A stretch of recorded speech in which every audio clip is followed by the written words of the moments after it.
soundly. One thereby obscures his recollection. Many a one is able to obscure and abuse his own memory, in order at least to have vengeance on this sole party in the secret. Shame is inventive. They are not the worst things of which one is most ashamed. There is not only deceit behind a mask, there is so much goodness in craft.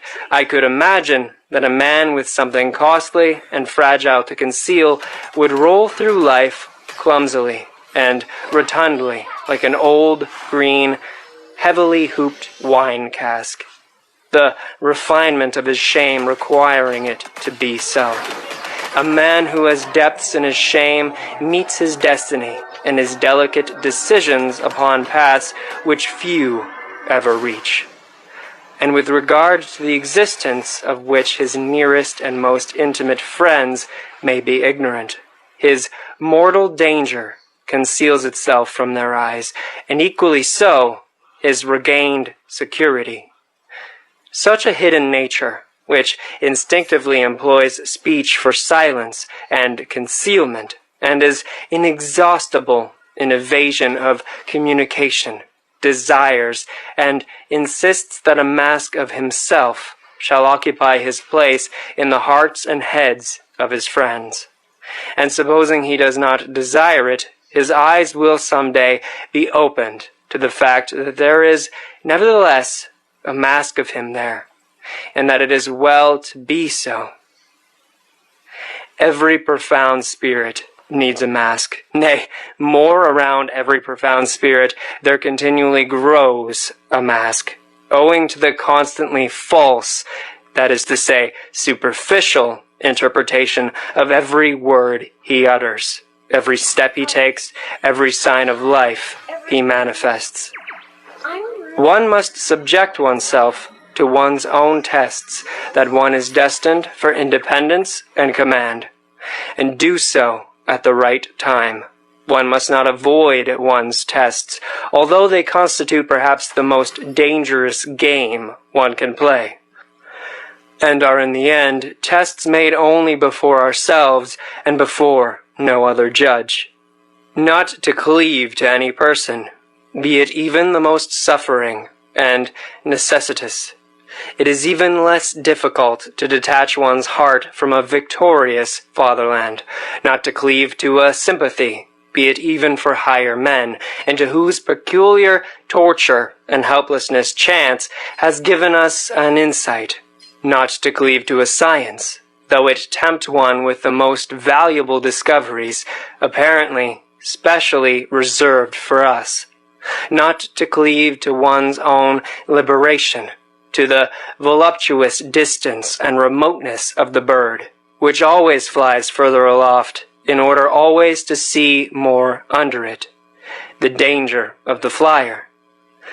Not to cleave to our own virtues, nor become as a whole a victim to any of our specialties, to our hospitality, for instance, which is the danger of dangers for highly developed and wealthy souls, who deal prodigally, almost indifferently with themselves, and push the virtue of liberty so far that it becomes a vice. One must know how to conserve oneself, the best test of independence. A new order of philosophers is appearing. I shall venture to baptize them by a name not without danger, as far as I understand them, as far as they allow themselves to be understood, for it is their nature to wish to remain something of a puzzle. These philosophers of the future might rightly, perhaps also wrongly, claim to be designated as tempters. This name itself is after all only an attempt, or, if it be preferred, a temptation. Will they be new friends of truth, these coming philosophers? Very probably, for all philosophers hitherto have loved their truths, but assuredly they will not be dogmatists. It must be contrary to their pride, and also contrary to their taste, that their truth should still be truth for everyone, that which has hitherto been the secret wish and ultimate purpose of all dogmatic efforts. My opinion is my opinion. Another person has not easily a right to it. Such philosophers of the future will say, perhaps, one must renounce the bad taste of wishing to agree with many people. Good is no longer good when one's neighbor takes it into his mouth. And how could there be a common good? The expression contradicts itself. That which can be common is always of small value. In the end, things must be as they are, and have always been. The great things remain for the great, the abysses for the profound, the delicacies and thrills for the refined, and, to sum up shortly, everything rare for the rare. Need I say expressly, after all this, that they will be free, very free spirits, these philosophers of the future, as certainly also they will not be merely free spirits, but something more, higher, greater, and fundamentally different, which does not wish to be misunderstood and mistaken.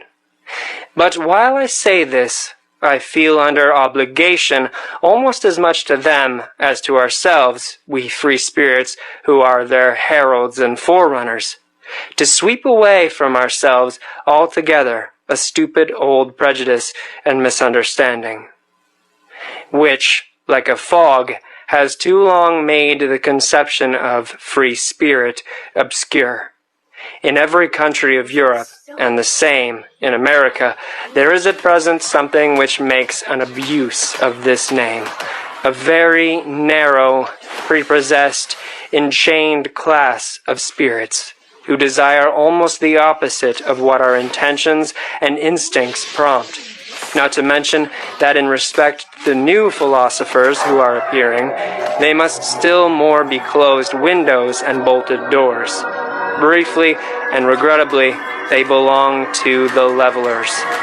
These wrongedly named free spirits, as glib-tongued and scribe-fingered slaves of the democratic taste and its modern ideas.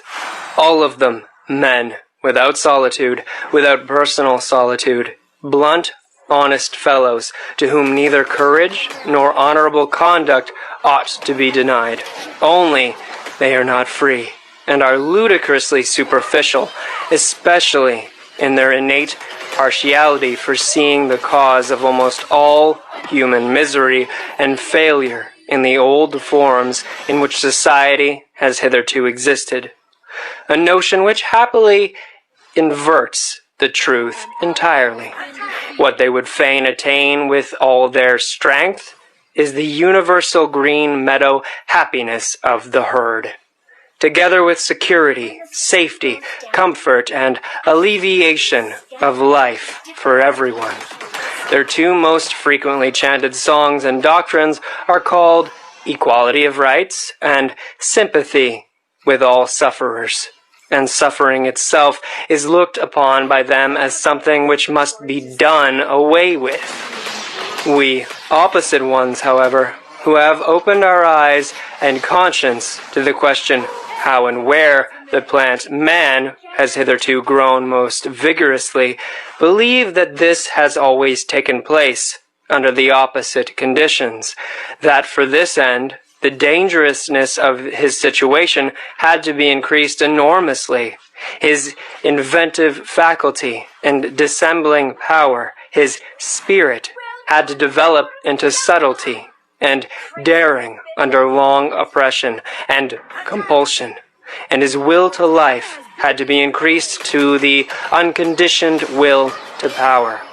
We believe that severity, violence, slavery, danger in the street and in the heart, secrecy, stoicism, tempter's art, and devilry of every kind, that everything wicked, terrible, tyrannical, predatory, and serpentine in man serves as well for the elevation of the human species as its opposite. We do not even say enough when we only say this much, and in any case, we find ourselves here, both with our speech and our silence, at the other extreme of all modern ideology and gregarious desirability, as their antipodes, perhaps? What wonder that we free spirits are not exactly the most communicative spirits, that we do not wish to betray in every respect what a spirit can free itself from, and where, perhaps, it will then be driven.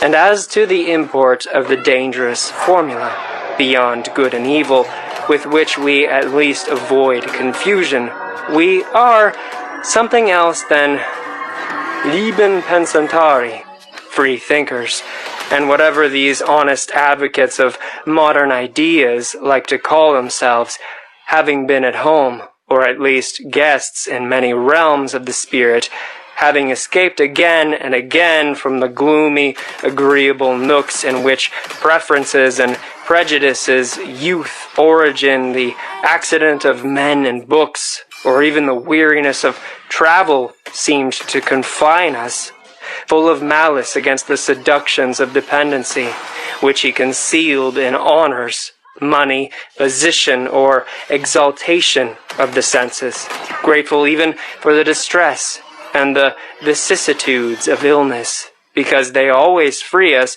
from some rule, and its prejudice, grateful to the god, devil, sheep, and worm in us, inquisitive to a fault, investigators to the point of cruelty, with unhesitating fingers for the intangible, with teeth and stomachs for the most indigestible, ready for any business that requires sagacity and acute senses, ready for every adventure, owing to an excess of free will, with anterior and posterior souls into the ultimate intentions of which it is difficult to pry, with foreground and backgrounds to the end of which no foot may run, hidden ones under the mantles of light, appropriators, although we resemble heirs and spendthrifts, arrangers and collectors from morning till night, misers of our wealth and our full-crammed drawers,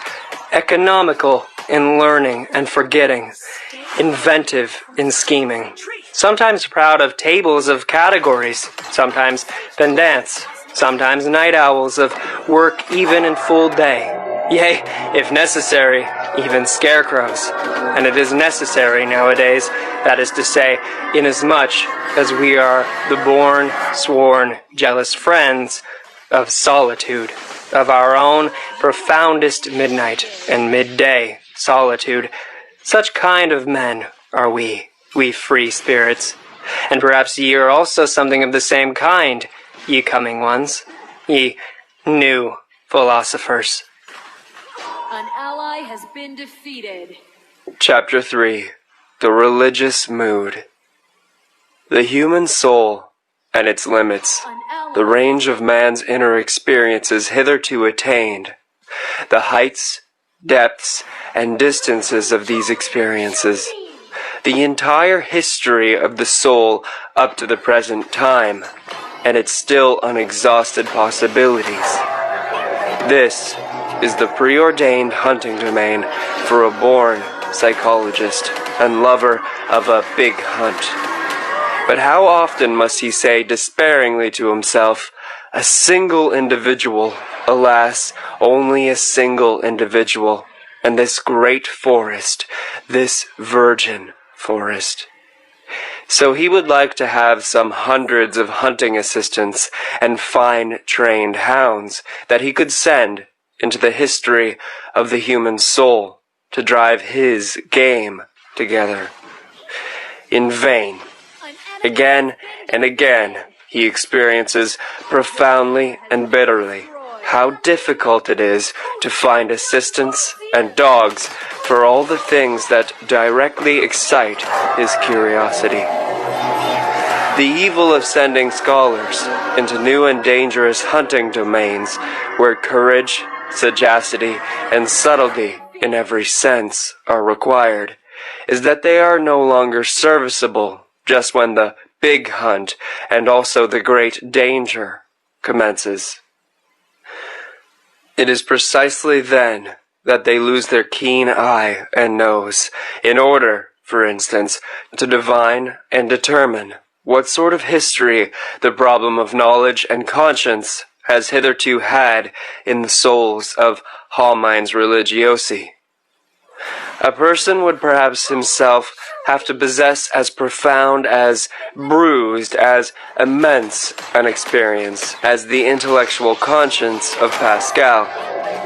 And then he would still require that widespread heaven of clear, wicked spirituality, which from above would be able to oversee, arrange, and effectively formalize this mass of dangerous and painful experiences. But who could do me this service? And who would have time to wait for such servants? They evidently appear too rarely. They are so improbable at all times. Eventually, one must do everything oneself in order to know something, which means that one has much to do. But a curiosity like mine is once for all the most agreeable of vices. Pardon me, I meant to say that the love of truth has its reward in heaven, and already upon earth.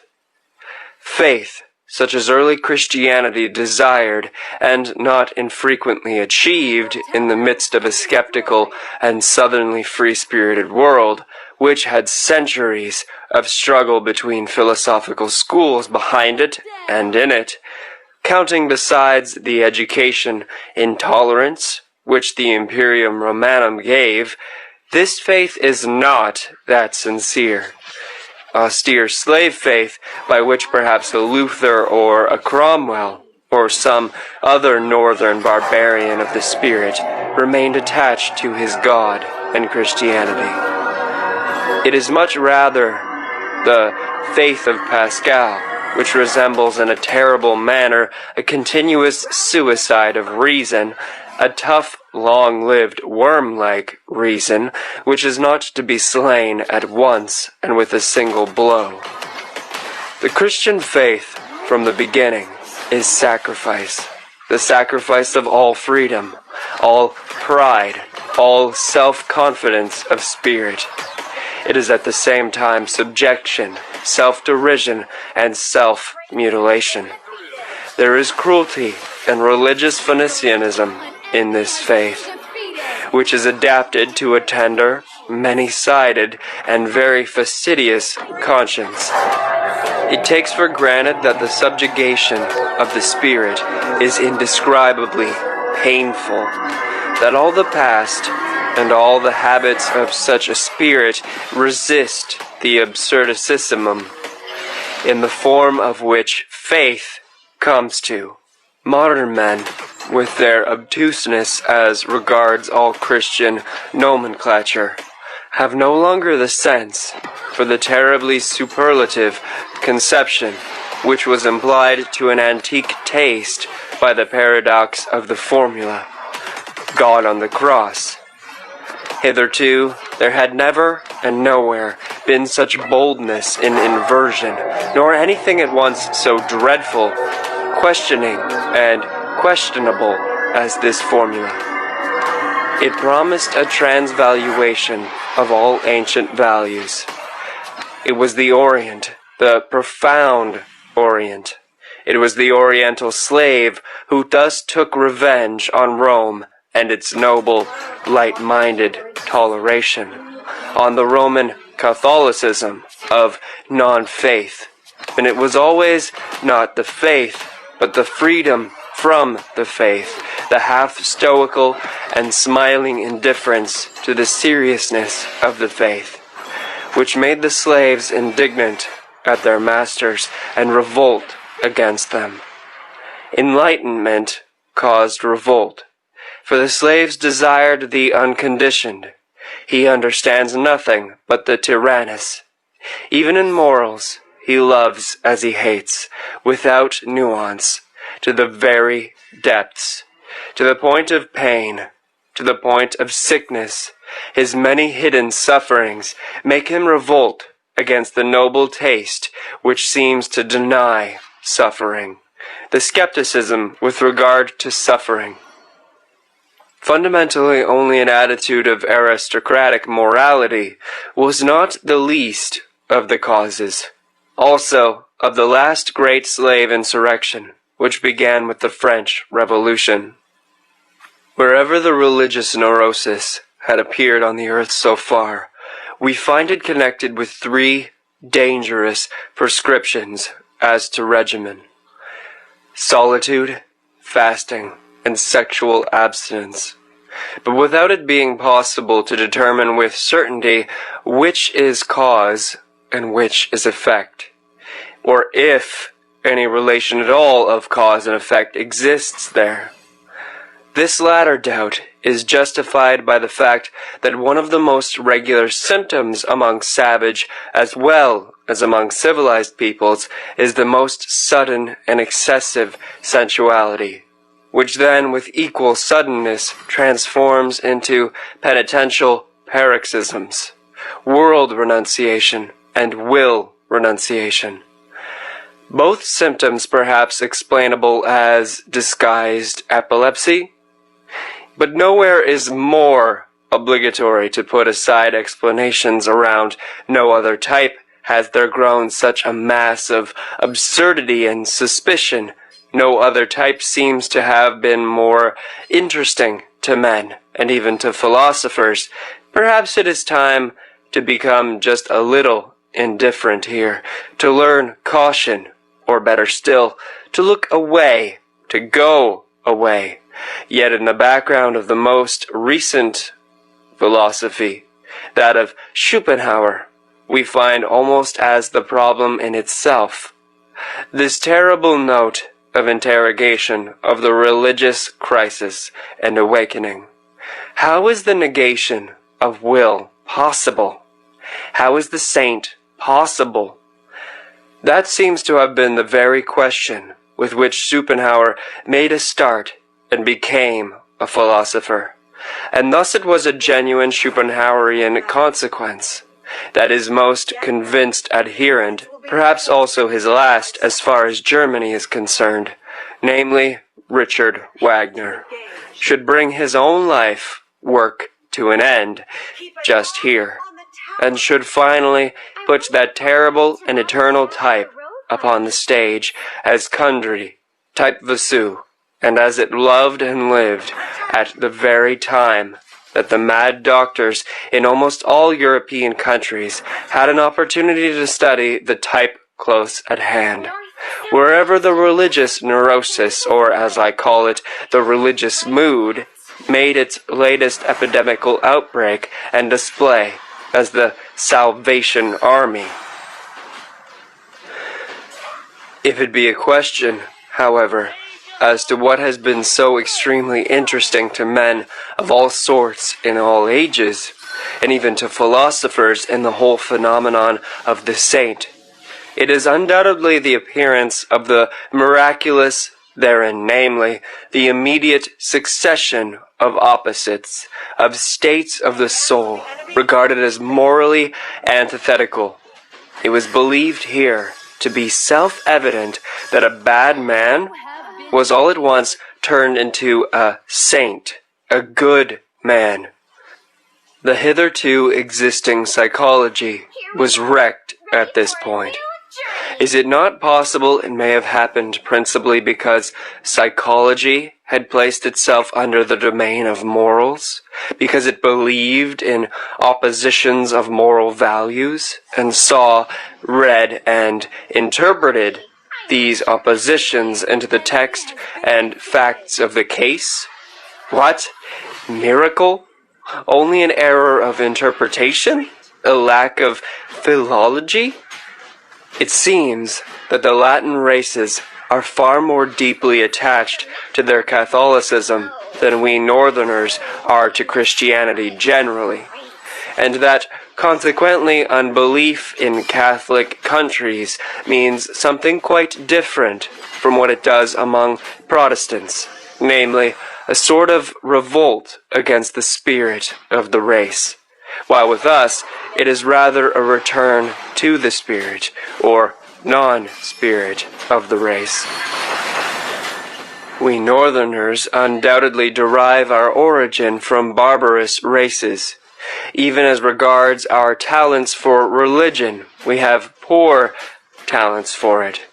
One may make an exception in the case of the Celts, who have theretofore furnished also the best soil for Christian infection in the north. The Christian ideal blossomed forth in France as much as ever the pale sun of the north would allow it. How strangely pious for our tastes are still these later French skeptics whenever there is any Celtic blood in their origin.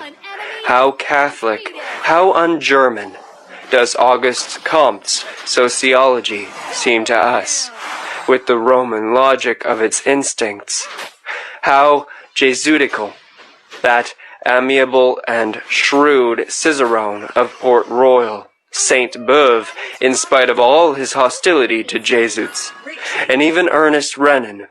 How inaccessible to us Northerners does the language of such a Renan appear, in whom every instant the merest touch of religious thrill throws his refined, voluptuous, and comfortably couching soul off its balance. Let us repeat after him these fine sentences, and what wickedness and haughtiness is immediately aroused by way of answer in our probably less beautiful but harder souls. That is to say, in our more German souls. Disons donc hardiment que la religion est un produit de l'homme normal, que l'homme est le plus dans le vrai quand il est le plus religieux et le plus assuré d'une destinée infinie. C'est quand il est bon qu'il veut que la vertu corresponde à un ordre éternel. C'est quand il contemple les choses d'une manière désintéressée qu'il trouve la mort révoltante et absurde. Comment ne pas supposer que c'est dans ces moments-là que l'homme voit le meilleur? These sentences are so extremely antipodal to my ears and habits of thought that in my first impulse of rage on finding them, I wrote on the margin, La niaiserie religieuse par excellence. I know a shortcut through here. Until, in my later rage, I even took a fancy to them, these sentences with their truth absolutely inverted. It is so nice and such a distinction to have one's own antipodes.